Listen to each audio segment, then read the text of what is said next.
Hi, and welcome to all of you around the world who are listening into this Trending Tech podcast. My name's Jim Morrish. I'm co-founder of a company called Transforma Insights. We're a firm of industry analysts focused on all things related to digital transformation. And for this episode of the podcast, I am joined by Sam Colley, who looks after connectivity product strategy with Giesecke+Devrient. Welcome, Sam. Thanks, Jim. Nice to be here, and thanks for having me.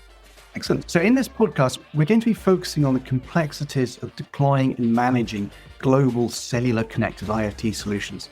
And also I plan to touch on a couple of emerging technologies in the space, the snappily named SGP.32 standard, which generally makes life easier, and also non-terrestrial networks, which generally make things more complicated. But we'll get onto that later.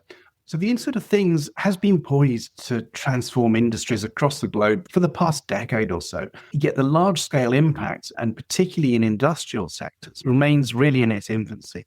Industrial IoT still faces significant barriers, including fragmented connectivity and complex deployment requirements. As digital transformation accelerates and industries seek to modernize operations, the potential for IoTs revolutionize a wide range of sectors, including things like energy, transportation, manufacturing, and healthcare. It just becomes increasingly evident. However, realizing this potential requires more than just connected devices. It demands scalable, secure, and globally consistent solutions. And of course, within that, global connectivity plays a critical role, including cellular connectivity and increasingly also satellite, underpinned by a range of emerging technologies like eSIM. And another key element is the availability of a centralized platform for managing device estates that can unify data, tools, technologies, and insights from different connectivity systems into a single, what's referred to often as a single pane of glass interface to simplify the management of potentially very fragmented connectivity landscape. So, Sam, welcome to the podcast. It's great to have you with us. Thanks. Yes. But before we get into the intricacies of global cellular connectivity, let's take a quick look at some serious tech news stories. And we'll circle back later on towards the end of the podcast with some lighter news stories in our What the Tech segment at the end. So, Sam, what's the serious tech news story that you found for us? Yeah, I think the one that I wanted to talk about, because I think it's quite relevant to the conversation we're going to have today, is what happened recently in Spain Spain and Portugal with the blackout, of the energy grid. And I think, happened, back in April, but I think it's just an example of how modern power grids are increasingly complex.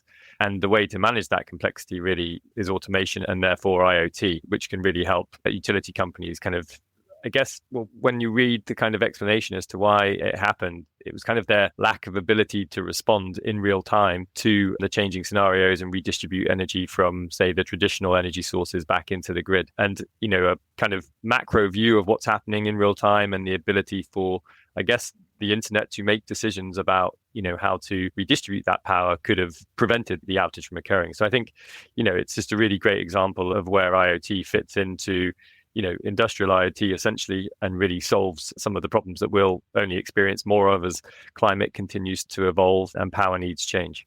Yeah, absolutely. And it underlines just how dependent we've become on the availability of low-tech electricity supplies to support our increasingly high-tech world. And as you point out, those distribution networks become increasingly dependent on high-tech solutions as they pivot from that historical approach of dimensionally supply to match demand to a new paradigm where demand should be better managed to match supply. So actually, I found a story that's quite closely related, in fact, highlighting how Europe's electricity systems are being tested by heat waves as air conditioning use soars. So in June this year, apparently it was the hottest on record in Western Europe, with some periods demand up by 7.5% compared to 2024, and in fact 16% in Spain. Meanwhile, and particularly helpfully, the hot weather forced some nuclear plants to run slow or close, since cooling them becomes a challenge when the weather's hot. And in fact, there are also power outages in Florence and Bergamo in Italy as temperatures hit 40 degrees centigrade and people getting stuck in elevators and shops closing and so on. And at the same time, of course, droughts in some parts of Europe limited the use of hydropower to compensate. So I guess at least there was a lot of solar energy available to compensate. But again, it emphasized the need to manage grid networks in a very integrated way to enable the integration of those renewable sources. I'm guessing you may have had some similar and related conversations with your energy sector clients and contacts. Yeah, I think, our US team in particular works quite closely with the utilities industry. And there's been a lot of conversations about I mean, we come at it from a connectivity perspective, but, how connectivity can be even optimized, right, to ensure from a cost perspective even, or even a coverage perspective, to ensure that the infrastructure that's put in place to help manage these infrastructures, like you've said, is available when it's needed, because reliability is, very important, because these things are going to be mission critical, and even goes beyond the electricity grids. I think, our water infrastructure live up in Scotland, and, it's been increasingly warm up here. And I think now UK's been, drought officially. And how do we go about managing water supply centrally, as opposed to relying on the individuals constantly to manage it for themselves, which is a big ask given the lack of education around what's actually needed. So I think it's really interesting. Absolutely. It's all becoming increasingly critical. And with that, we should get on to the main discussion, I guess, about deploying and managing global cellular IoT solutions. So we focused on utilities, particularly electricity up until now, but can you tell me a little more about how you've seen market and customer demand for IoT solutions developing in recent years? Yeah, from a connectivity perspective, I think we've seen kind of many trends kind of emerging in recent times that are impacting the way in which enterprises are trying to source their connectivity. Like one, for example, is just that need for flexibility. We're seeing global enterprises with global application deployments. They're increasingly driving kind of the need for more flexibility from providers. Working simply with one MNO now is seemingly unlikely to cut it, really, in order to accommodate all of the possible variables. You've got regulatory variables in many countries, cost variables, and also performance requirements around latency in particular, where we've seen a lot of kind of interest recently. And so all of that we're seeing kind of in these RFPs we're receiving. But then I think you mentioned in your intro the need for all of this to be managed via a single pane of glass. I think that was initially driven by the need for customers to manage multiple providers in order to achieve better coverage or better price, but now really also driven by the evolution of eSIM. And I think the opportunities that brings to automate and optimize across both eSIM technology, cellular technology, or even device management, and combining all of that information that you're receiving in order to make better decisions and even automated decisions. Touched on previously there, just the demand for eSIM. That's a huge shift we've seen, a huge trend. I think O2 was unfortunately a bit of a letdown, designed to be difficult, I would say, to adopt by the masses. But, in the past 12 to 18 months, with a lot of chatter about SGP.32, we've seen a huge demand for eSIM, particularly since the formalization of that standard. And I think that directly ties into the flexibility kind of trend we're seeing. And then coupled with eSIM is this desire, as these deployments are getting bigger and more global, the desire for this automation and orchestration capability within a platform as well. I think that, along with the eSIM, is probably the two biggest shifts we've seen in terms of demand, and something that obviously from a product strategy perspective we're having to address as well, given G&D is obviously a provider of eSIM technologies and then has a platform as well, so it's combining the two of those together. And I think the other trend, just one final one, the last point, is that for many years MVNOs, I think, have been seen as kind of the lesser type of provider in IoT, obviously a bit more flexible for maybe small, medium-sized companies. But what we're seeing now with the change in demands is like a increased appreciation of the value proposition an MVNO brings to the fore. Again, that's kind of driven in large part by SGP.32. But, an MVNO by design is much better positioned to solve for many of these trends that we just mentioned above. So yeah, I think that's kind of, I guess in a nutshell, a lot of the trends and changes that I've seen over the last year and a half. There's clearly quite a lot going on. It's probably worth just quickly recapping for listeners exactly what SGP.32 is and exactly how it relates to eSIM. Yes, so there's been eSIM that's come before SGP.32. So there's two previous standards. There was the SGP.02 and the SGP.22 standards. 22 was focused on consumer devices and SGP.02 for IoT devices. The challenge really with the IoT specification, 02, was that it wasn't particularly interoperable. It was very costly to adopt. You often have to spend lots integrating with different carriers and different platforms. And so what SGP.32 is kind of takes the best of both worlds from 22 and 32 based on the 22 infrastructure, and allows for almost no integration requirements, very low cost to adopt. There is a device requirement in the IPA-D, which is the provisioning agent that's required on the device to remove the need for human interaction. But companies like G&D have worked to develop a SIM-based version of that, so therefore no device integrations needed as well. So then that becomes optional, and the speed at which you can adopt it versus other technologies is a lot quicker. So really, it's kind of, I wouldn't say it's a silver bullet, but it's kind of the technology that IoT is needed to really try and scale at mass globally and efficiently. So yeah, that's kind of, maybe not a technical description, but that's kind of my overview of it.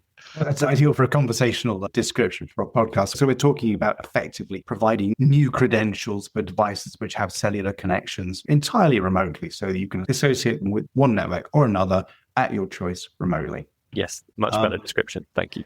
Sorry, it's a simple description for a simple man. But I'm sure this is going to unlock more value in IoT. I mean, when expressed at one level, it's a simple concept, but it does allow for very significant flexibility. So I'm sure it's going to unlock more value somehow. How does that come about? Yeah, I think the value it unlocks is the flexibility and the choice and, basically the ability to avoid vendor lock-in. And I think if we look at an example, maybe, the OEM space in general, so both kind of traditional gateway OEMs and also automotive OEMs, I think is where we've seen a lot of engagement, given it can become a device-focused enablement kind of technology, which then means the whole market can adopt it. And the example there that we talk publicly about is Scania, where from a connectivity management perspective, they came looking for a single pane of glass from a platform perspective, and were really looking for features to help them enable and address eSIM more broadly so that they could achieve better costs, better performance, and more seamless deployment. I think that's the big thing of their fleets because they are a global company. So, demands were around orchestration, network diagnostics, network analytics, rules engine, multi-carrier, MNO support, multi-eSIM technology support as well. And I think we kind of sometimes forget that there are a lot of companies still using existing technologies and, how do they manage both of those estates in a single pane of glass as well. SIM app management that can really help, I guess, complement SGPs in general, the eSIM technologies in terms of optimization and particularly in terms of provisioning. And then the cost and billing management as well. So I think it really unlocks a lot of value, and it just unlocks I guess it's like freedom to choose, freedom not to be locked in, and freedom to provision, as I say, autonomously and reduce the need for human intervention when either things go wrong or simply when a device is deployed. You don't need to be thinking about it. And maybe we can talk a bit about Bootstrap as well and how that plays into it. But it's all very interconnected. Yeah, I mean, it's clearly extremely beneficial for an OEM. I think you mentioned Scania shipping devices all around the world and wanting to manage those in a homogeneous way. But the same kind of benefits also impact service providers, solution providers, and even end-using enterprises who want all of their devices, I guess, in the same estate and managed, as you mentioned, via a single pane of glass. Yeah, exactly. And I think this technology is much more widely adoptable by everyone. And I think, I mentioned the IPAE technology. I mean, it is as simple as putting a SIM into your device, as long as that device is compatible, which it should be if it's adhering to standard. Put your SIM in a device and then use, I guess, the software to say, okay, if this device lands in France, then give me profile Y. If this device lands in Germany, give me profile Z. Or even if it lands in this country with this device, specific types of device, give me this profile and this plan, because maybe you may have two different applications, often one high bandwidth, one low bandwidth, and you can use device information to then make better decisions about which connectivity you're provisioning. But the great thing about the technology is that you can use software to pre-program all of that logic and then use Bootstrap enabled within the device to ensure that there's a connection regardless when that device ends up in the field, and it can, based on the information it receives on that Bootstrap, inform the platform and deliver the optimized connectivity for that application. So a really very seamless environment is emerging. But just to move on to a different new and emerging technology, there's a lot of talk about non-terrestrial and integrating these into cellular solutions. Is this a significant development, or is the increasing talk being driven by the romance of reaching for the stars? Yeah, I think I like NTN. I like the satellite concept. And I think whilst it's in its early days of deployment and probably hasn't been as quick or as seamless as we'd all initially thought it might be, I think, having to get landing rights, licenses, the regulatory landscape, always likes to make things complicated. But there is no way that terrestrial networks will be able to cover all corners of the earth where IoT devices need to connect. I think that's kind of, for me, clear. And the current proprietary satellite solutions, I think they serve the market well, and there's still a lot of value in them because of the different types of satellite that can be available. But for kind of mission critical applications, having a satellite backup, I think, is a real potential value add. And we've already integrated 2 and about to be 4 satellite providers, 3 based on the standards and 1 proprietary. But the value in that hybrid approach is really where it will, I think, fly. I wouldn't necessarily say, 100% satellite, because I think for the next 5 years, the cost will still be higher than what cellular is today. But for those mission critical applications or SOS type scenarios, it really does add value, in my opinion, even restricted to the MBA IoT kind of bandwidth in which we see today. I think longer term, for satellite to become like a true incumbent within IoT from a technology perspective, we will need to see the higher bandwidth kind of satellite technologies become more predominant or more readily available globally.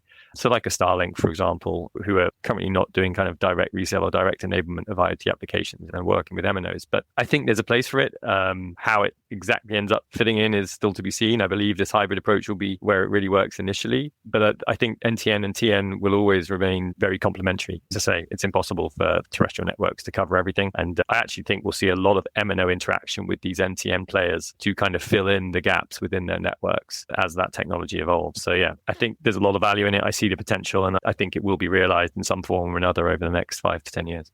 Absolutely. So we've talked a fair amount about SGP.32 and eSIM and how that simplifies moving devices around between networks and assigning them to rate plans and quite complicated management there. We've talked about multiple providers and satellite providers and different options for satellite providers. So on the one hand, this might be simple and seamless, but it also prevents a very fragmented landscape to manage for an end user or an enterprise or an adopter or an OEM. So how can those adopters possibly get their arms around all of this and maintain security?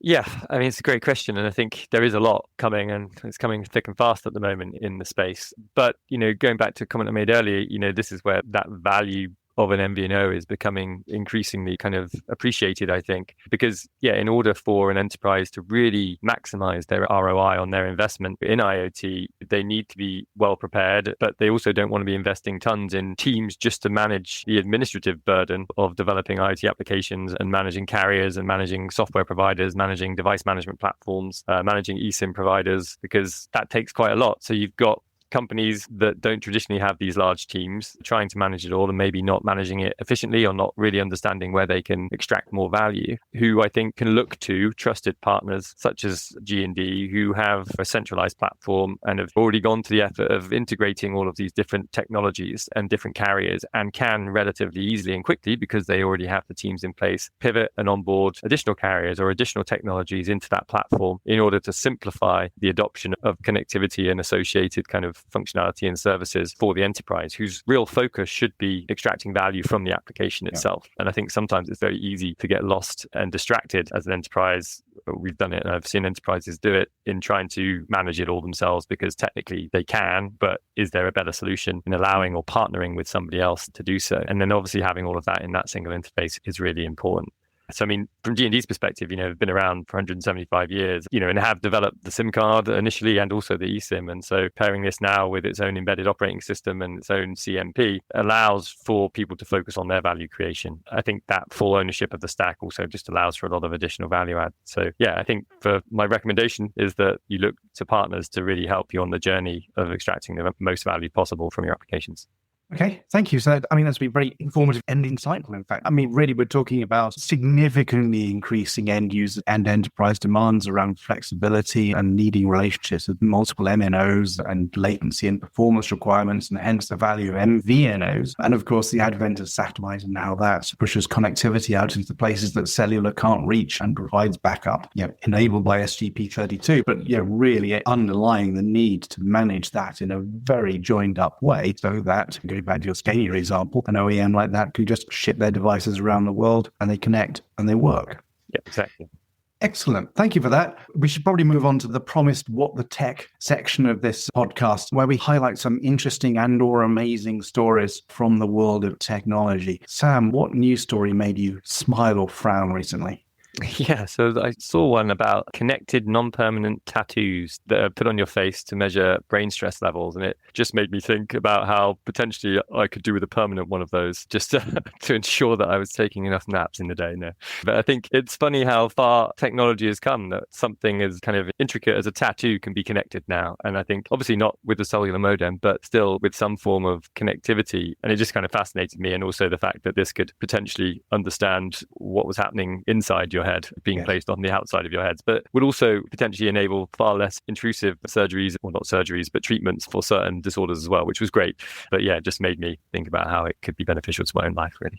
Absolutely. And I sympathize with your point about needing to ensure that you get significant downtime. And of course, there are many jobs in which you want to make sure that people are not overstressed. It did strike me, though, at the other end of the scale, there are folks who you might want to ensure are continually engaged and paying the attention that they should. And potentially employers might use it in a slightly different way, or even it could be maybe built into a reward system for recalcitrant students. Maybe. But what caught my eye, and it's hard to have missed this if you're based in the UK, but to be honest, many listeners out there won't be based in the UK. What caught my eye was the implementation of the UK's Online Safety Act. So it's got laudable aims of stopping particularly children being exposed to harmful content on the internet. And to do this stipulates that websites that host potentially harmful content must carry out some kind of age verification, with one of the suggested approaches being for users to upload a copy of government-approved ID to the website in question. And of course, unsurprisingly, and has happened in many other parts of the world where similar solutions have been implemented,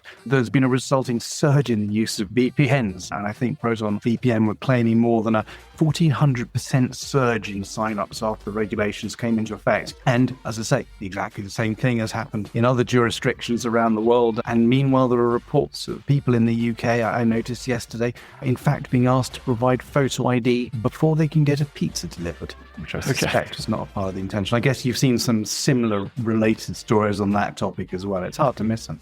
Yeah, there's a lot of headlines around it at the moment, I suppose. But it's certainly, I guess with these things, it's always a bit of trial and error, right? As you say, the intent there is good. Yeah. And maybe, initially there's clever people who use VPNs, but probably some less clever or less informed young people as well who won't know to do that. So hopefully it will still protect the majority of folks. But I mean, it's great. The technology does always lead to, or restrictions or whatever always leads to the adoption of technology, which is good in many ways as well, and shows that we're still a creative bunch at heart. So constant innovation on both sides.